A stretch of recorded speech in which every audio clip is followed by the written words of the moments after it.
السلام علیکم ورحمۃ اللہ وبرکاتہ۔ ان الحمد للہ نحمدہ ونصلی علی رسولہ الکریم، اما بعد۔ عزیز طلبہ،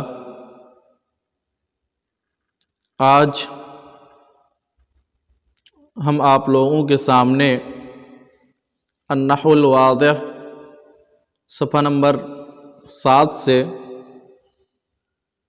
تصغیر ما ثانیہ حرف علت او الف کے عنوان کو لے کر حاضر خدمت ہے، یعنی جس اسم معرب کا دوسرا حرف علت ہو یا الف ہو تو اس کی تصغیر کا بیان کو لے کر کے حاضر خدمت ہے۔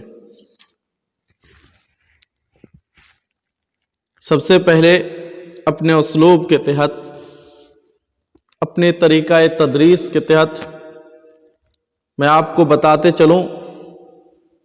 کہ آج کے درس سے متعلق 2 قاعدہ ہے جس کے سمجھنے، جس کی تعریف کو یاد کرنے سے آج کے درس کو سمجھنے کا مدار ہے۔ پہلا قاعدہ ہے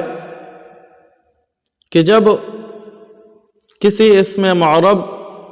کا دوسرا حرف علت ہو، جو حرف علت کسی دوسرے حرف علت سے تبدیل شدہ ہو، تو اس کی تصغیر لاتے وقت اس کو اپنے اصل کی طرف لوٹا دیتے ہیں، یعنی جس حرف علت سے وہ تبدیل شدہ ہے اس حرف علت کو یہاں تصغیر کے وقت واپس لے کے آ جاتے ہیں۔ دوسرا قاعدہ ہے کہ جب اسم معرب کا دوسرا حرف الف ہو جو حمزہ سے تبدیل شدہ ہو، جو حمزہ سے بدلا ہوا ہو، یا پھر یہ کہ الف زائدہ ہو، یا پھر یہ کہ اس کی اصل معلوم نہ ہو، یعنی مجہول الاصل ہو، تو اس صورت میں اس الف کو تصغیر لاتے وقت واو سے بدل دیتے ہیں۔ اب آئیے مثال سے ہم اس کو سمجھتے ہیں۔ جیسے کہ مؤلف رحمہ اللہ نے سب سے پہلے امثلہ کو لاتے ہیں کہ باب، غار۔ آپ کو یہاں ضمنی طور پر ایک چیز بتا دوں یا ایک اصول بتا دوں، کسی بھی حرف کی اصلیت کو سامنے لانے کے لیے، کسی بھی اسم، کسی بھی فعل کہ جو اصول ہوتے ہیں، جو اصلی احرف ہوتے ہیں، اس کو سامنے لانے کے لیے 3 طریقہ کار اپنایا جاتا ہے۔ یا تو یہ ہے کہ اس اسم یا فعل کا فعل لائیے، آپ فعل لائیں گے تو فعل لانے کی صورت میں جب اس کو صرف صغیر میں جائیں گے اور ماضی، مضارع، امر وغیرہ لائیں گے تو اس سے اس کی اصلیت سامنے آ جائے گی۔ دوسرا طریقہ یہ ہے کہ آپ اس کی مصدر کو دیکھیں، اس کی مصدر لائیے، اس سے اس کی اصلیت ظاہر ہو جائے گی۔ تیسرا طریقہ یہ ہے کہ آپ اگر وہ اسم ہے تو اس سے جمع تکسیر لائیے تو اس کی اصلیت سامنے ظاہر ہو جائے گی۔ تو آئیے دیکھتے ہیں۔ تو ہم باب جو ہے اس میں دوسرا حرف الف ہے جو کہ حرف علت ہے۔ اب اس کی حقیقت کیا ہے؟ تو اس کی حقیقت کو جاننے کے لیے جب ہم اس کی جمع تکسیر لائیں گے تو ہمیں ابواب لانا پڑے گا۔ ابواب لائے تو یہاں ابواب میں الف جو ہے وہ چونکہ واو سے تبدیل شدہ ہے، اس لیے یہاں واو اپنے حقیقی حالت پہ آ گیا۔ اس ابواب سے یہ پتہ چل رہا ہے کہ باب میں الف جو ہے وہ حقیقی نہیں ہے بلکہ وہ واو سے تبدیل شدہ ہے۔ اسی طرح غارہ سے اگر فعل لائیں گے تو غارہ یا غورو جب لگاتے ہیں تو پتہ چلتا ہے ہمیں کہ یہاں بھی جو الف ہے وہ واو سے تبدیل شدہ ہے۔ تو جب یہ دونوں الف واو سے تبدیل شدہ ہے تو اس اصول یا گزشتہ قاعدے کے تحت گویا کہ تصغیر لاتے وقت باب میں اور غار میں واو کو واپس لائیں گے، جس کی وجہ سے اس کی تصغیر بوئیبن اور غوائرن بنی۔ اس کے بعد ہے آبا۔ تو